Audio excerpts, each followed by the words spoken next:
Of course Chennai தான் bro. நம்ம வந்து ஃபார்மே ஒரு மாதிரி வெயிட்டான ஃபார்ம்ல இருக்கும். இப்போ வந்து பாத்தீங்கன்னா ஜடேஜாலாம் நேற்று வந்து இறங்கின ஃபார்ம்லேயே உங்களுக்கு தெரிஞ்சிருக்கும்.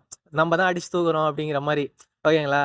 நான் ஆர்சிபி வந்து தோக்கணுன்றதுலாம் சொல்லல. ஆர்சிபி அவங்க சைடில் ட்ரை பண்ணிட்டோம். ஆனால் என்னோட இன்ட்ரெஸ்ட் வந்து பார்த்தீங்கன்னா சிஎஸ்கே ஜெயிக்கணும் அவ்வளோதான். சிஎஸ்கே ஜெயிக்கும்னு நான் எதிர்பார்க்குறேன். எனக்கு சின்ன வயசுலேருந்து தோனி பிடிக்கும். So I expect CSK to win this match. CSK தான் வின் பண்ணும். எதனால சிஎஸ்கே அதில் டோனி உத்ராஜ் கேப்டனாக இந்த வாட்டி எப்படி இருந்தாலும் டோனி வந்து பின்னாடி இந்த அவர் தான் எல்லாத்தையும் வழி நடத்துவார். உத்ராஜ் ஃபர்ஸ்ட் டைம் பண்ணுறதுனால அவர் கொஞ்சம் தடுமாறுவார்.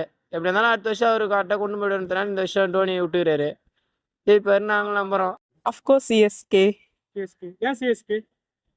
தலை தோனி இருக்காரு, அவரு கூட கைட் பண்ணி இப்போ புது கேப்டன் வேற ருத்ராஜ் வேற இருக்காரு. ஸோ நல்லா பண்ணுவாங்கன்னு நினைக்கிறேன். பண்ணுவாங்க, போன வாட்டி கப் அடிச்சாங்களே, இந்த வாட்டி கப்பு நமக்கு தான். தோனிக்கு ஃபேர்வெல் சூப்பராக கொடுக்கணும்ல. நான் சிஎஸ்கே. ஏன் சிஎஸ்கே நினைக்கிறீங்க? ஆர்சிபி ஜெயிக்காது. ஆர்சிபி ஜெயிக்கும், ஆனா பவுலிங் அவ்வளோ ஸ்ட்ராங்கா இல்லையே.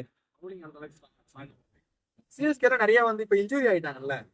இன்ஜுரி நிறைய பேர் இல்ல. அப்ப அதுலயும் கொஞ்சம் டிலே இருக்குல்ல. அதுலயும் இருக்குதான், இருந்தாலும் ஆர்சிபி கம்பேர் பண்ணா இதுல பிளேயர் ஆல்ரவுண்டர்லாம் நிறைய இருக்காங்க. அதனால சிஎஸ்கே தான் அப்ப இந்த மேட்ச்ல வின். லாஸ்ட் மேட்ச் எப்படியும் வந்து நல்லா தான் பர்ஃபார்ம் பண்ணுவாங்க இப்படின்னு தான் எனக்கு தோணுது. கப் அடிச்சது இல்ல. ஆனா ஒரே கப் உமன்ஸ் டீம் அது உமன்ஸ் டீம் அடிச்சதுனால மென்ஸ் பொண்ணு பையன் ஆயிட முடியாதுல்ல ப்ரோ. சும்மா நான் ஒன்று சொல்லிட்டு ஃபீல்டிங் எல்லாம் பொறுத்து தாங்க. இப்ப நம்ம இதுல சிஎஸ்கேல பாத்தீங்கன்னா நிறைய பேருக்கு வந்து இன்ஜுரி ஆயிடுச்சு. ஆமாம் இதுலயும் கொஞ்சம் வீக்னஸ் இருக்குல்ல. ஆமாம், நிறைய வீக்னஸ் இருக்கு. பார்க்கலாம், இன்னைக்கு தான் தெரியும் எதுவாக இருந்தாலும். இதாக பார்ப்பாங்க கப்பு. ஒரு சூடாட்டியில் எப்படி இருந்தாலும் இவங்களுக்கு வெறியில் தான் இருப்பாங்க. பார்ப்போம் இந்த வருஷம் யார் ஜெயிக்கிறான்றது. சிஎஸ்கே தான் ஜெயிக்கணுன்றதை நாங்கள் நம்புகிறோம். பார்ப்போம். நீ மேட்ச் அப்படிதான் இருக்கு. ஆமாம், சரி, நீ வெறித்தரமாக போகணும்னு நினைக்கிற மேட்ச் ரெண்டு பேரும்.